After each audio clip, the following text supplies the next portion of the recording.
नमस्कार दर्शक बंधु। आज आम जाना क्यों क्यों काम बुद्धिमान लोक करती ना आ सर्वदा ऊर्जावान और खुशी रही था। ये भिडटी एमी मोरिन को लिखित पुस्तक 13 things mentally strong people don't do सारांश। यह ओडिया भाषा आपन को बुझाइक चेष्टा करी। जदि आपन को उपस्थापना भल लगे तेज आप चैनल को सब्सक्राइब कर सहयोग करें, जहाँकि आमको प्रेरणा देव आगक यहपरी वीडियो बनायापी और बेल आइकन को प्रेस करनी जहाँद्वारा आम चैनल अपडेट नोटिफिकेशन माध्यम पाइपर। बुद्धिमान व्यक्ति केवे भी यही काम करती ना। व्यर्थ व फालतू कथार निजर ऊर्जा बर्बाद करतु ना। भाग्य को कहीं बदल पारे ना, किंतु दृष्टिकोण को बदला जापर। जदि आम जीवन में किसी बाधा विघ्न आसे तेज आम कौन करवा उचित? दुखरे भांगी पड़ा उचित ना तार प्रतिकार विषय चिंता करवा उचित?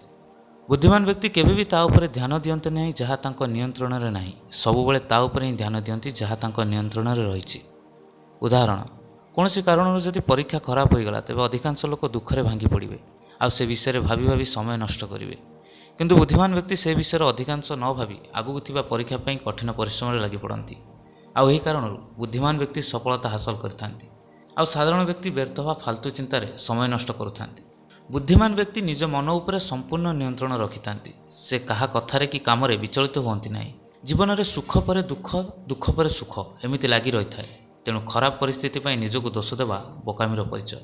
तेणु निजर समय और ऊर्जा को व्यर्थ जिनिस बंचे कौन महत्वपूर्ण कार्य लगातु। 2. अन्य मानक कथा और विचार को ध्यान दिंतु नहीं। छोट बेलू ही आमको बापा माँ कथार चलवाक पड़ता है। एमतीक आम भविष्य में कौन करवा ताहा भी से निष्पत्ति नहीं था। से आम छोट बेलू ही अन्य मानक कथा को विचार को महत्व दे आसीचु। अन्य मानक हिसाब से आम जीवन निर्णय नहीं अजाणत आम भविष्यर डोर तांको हाथ में दे था। तेणु से जितेबाला चाहती आमको क्षति पहुँचाई था। कौन यह करवा उचित? आम जिते चेष्टा कले भी समस्त को खुशी करें ना।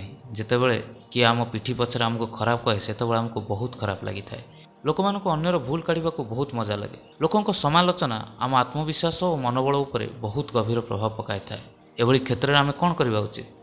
बुद्धिमान लोक अन्य मानक कथार अधिकांश ध्यान दियंती नहीं। निज मन उपर नियंत्रण और निज विचार उपर संपूर्ण भरोसा रखि था। अन्य मानक कथार निजर मनोबल कम होगा दियंती नहीं। बुद्धिमान लोक अन्य कथार आसी निर्णय बदलाती नहीं। एभली लोक आत्मनिर्भरशील होता। बुद्धिमान लोकों मनर शांति और लक्ष्य सिद्धि ही महत्वपूर्ण। एमाने अन्य कथार समय बर्बाद न करी निज कर्म व्यस्त रुहति और खुशी रुहति। जीवन में परिवर्तन और नुआ चिंताधारा प्रयोग करंतु। आम भीतर डर सबुबले आमको आगू बढ़िबारे रोकी थाए। आम सबुबले बाधा विघ्न दूरे रहिबाक चाहूँ। आम परिवर्तन को डरू, से शारीरिक हो कि मानसिक। प्रथम उदाहरण, आम समस्ते जानिचे सकाळ उठी व्यायाम जोग करवा आम शरीर पर हितकर, किंतु वास्तव में अनेक लोक निजर निद्रा को ही प्राथमिकता दे था। द्वितीय उदाहरण, सबु पिला पाठ पढ़ार भल प्रदर्शन करें से अनेक पिला नाच गीत खेलकूद निपुण था, किंतु बहुत कम पिला जे निजर प्रतिभार ठीक प्रयोग कर। तृतीय उदाहरण, आम निज कर्म क्षेत्र में किसी नुआ करने को डरू आ कौन रिस्क ना चाह न था। किंतु जीवन में आगू बढ़ापी हेले पुराणा मानसिकता को बदलवा पड़ो। अधिकांश लोक निजर नकारात्मक चिंताधारा और समाजर पछुआ मानसिकता कारण आगू बढ़ी पारती ना। किंतु जड़े बुद्धिमान व्यक्ति केवे भी नुआ विचारधारा और नुआ प्रयोग को डरे ना। निजको आगू बढ़ापी बहुत सहजरे निजर नियम और व्यवहार को बदलाई थाए। प्रतिटी मनुष्यर बुद्धि रही। किछि लोक निजर नकारात्मक चिंताधारा जो बुद्धिर प्रयोग करिपारंती नाही और जीवन में किछि करिपारंती नाही। अपरपक्षरे किछि लोक सकारात्मक चिंताधारा प्रयोग करती और जीवन में सफल होती। एभली लोकों मानसिक स्तर में मजबूत कहुई। एभली व्यक्ति निजर बुद्धि और सामर्थ्य बल असाध्य काम को साध्य करती और सहजरे सफलता हासिल करती। तेणु जीवन में सफलता पाइबा हेले निजको बदलैवा निहाती आवश्यक। निजर भूल को स्वीकार करंतु और सेथिरु किछि शिखिबा को चेष्टा करंतु। आजिकल प्राय समस्ते दोष को ता उपरे लदी देउछंती। केही भी निज दोष को स्वीकार करूनाहांती। दुनियार अधा लड़ाई केवल यही कारण होता है। लोक मैंने निजको सुधारिबा परिवर्ते अन्य को नीच देखाइबारे लगी रहउछंती। एही प्रसंग में आम देशर राजनीतिर उदाहरण देवाक चाहिए। आम देशर कौन भी मुद्दा से भ्रष्टाचार हो कि दरदाम वृद्धि हो कि बलात्कार, प्रति नेता और राजनैतिक दल यार समाधान न खोजी अन्य राजनैतिक दल और तांको नेता को दायी करिथांती। कौन दोष को अन्य उपर लदीदेले समस्यार समाधान हो वास्तव में मनीष निज भूल ही शिखी थाए। जेपरी एक शिशु पड़ी उठी चलवा शिखी थाए सेहीपरि आमको निज भूल और असफलता को न डरी हार न मानिबा उचित। सेथिपाई बुद्धिमान लोक निजर भूल को स्वीकार करती, तांकु सेथिरु प्रेरणा और मार्गदर्शन मिलता है। ତେଣୁ ନିଜର ଭୁଲକୁ ସ୍ୱୀକାର କରି ସେଥିରୁ ଜ୍ଞାନ ଆହରଣ କରି ଆମେ ଜୀବନରେ ସଫଳତା ପାଇପାରିବା। ଆଉ ହଁ, ବୁଦ୍ଧିମାନ ଲୋକ କେବେ ବି ଅତୀତରେ କରିଥିବା ଭୁଲ ବିଷୟରେ ଅଧିକ ଚିନ୍ତା କରନ୍ତି ନାହିଁ, ସର୍ବଦା ନିଜ ବର୍ତ୍ତମାନକୁ ସଠିକ୍ କରିବା ଦିଗରେ ପ୍ରୟାସ କରିଥାନ୍ତି। ଦୁଃଖ ଦେଉଥିବା ଜିନିଷଠୁ ଦୂରରେ ରୁହନ୍ତୁ, କିଛି ସମୟ ଏକାନ୍ତରେ ବିତାନ୍ତୁ। କ'ଣ ସୋସିଆଲ ମିଡ଼ିଆରେ ଲୋକଙ୍କ ସଫଳ ଜୀବନ ଦେଖି ମନରେ ହିସାବଭାବ ଆସୁଛି ଓ ନିଜର ଦୁଃଖ ଜୀବନ ଦେଖି ନିଜକୁ ଛୋଟ ବୋଲି ମନେ କରୁଛନ୍ତି କି?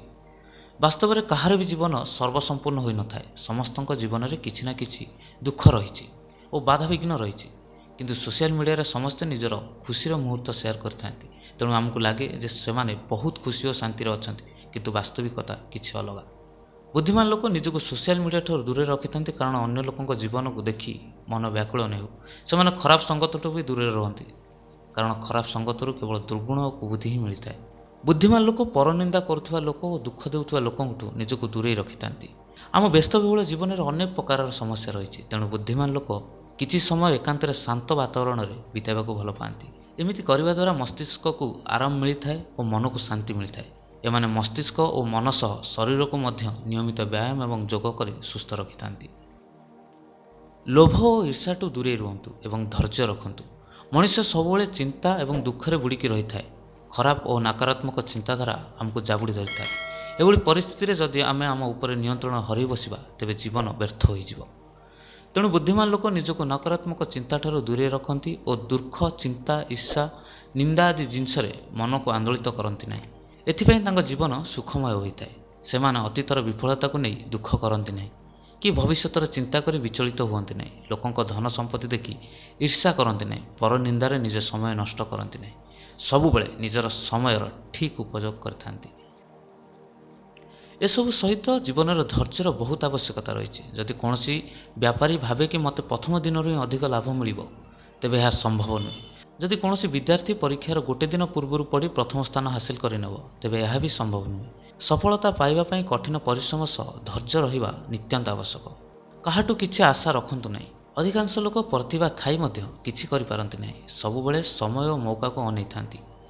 ଏଭଳି ଲୋକ ଅନ୍ୟ ଉପରେ ନିର୍ଭର କରିଥାନ୍ତି, ନିଜେ କୌଣସି ନିର୍ଣ୍ଣୟ ନେଇପାରନ୍ତି ନାହିଁ। ବାସ୍ତବରେ କୌଣସି ବି ସମୟ ଏମାନଙ୍କ ପାଇଁ ଅନୁକୂଳ ହୁଏ ନାହିଁ, ଆଉ ଏମାନେ ଜୀବନରେ କିଛି କରିପାରନ୍ତି ନାହିଁ।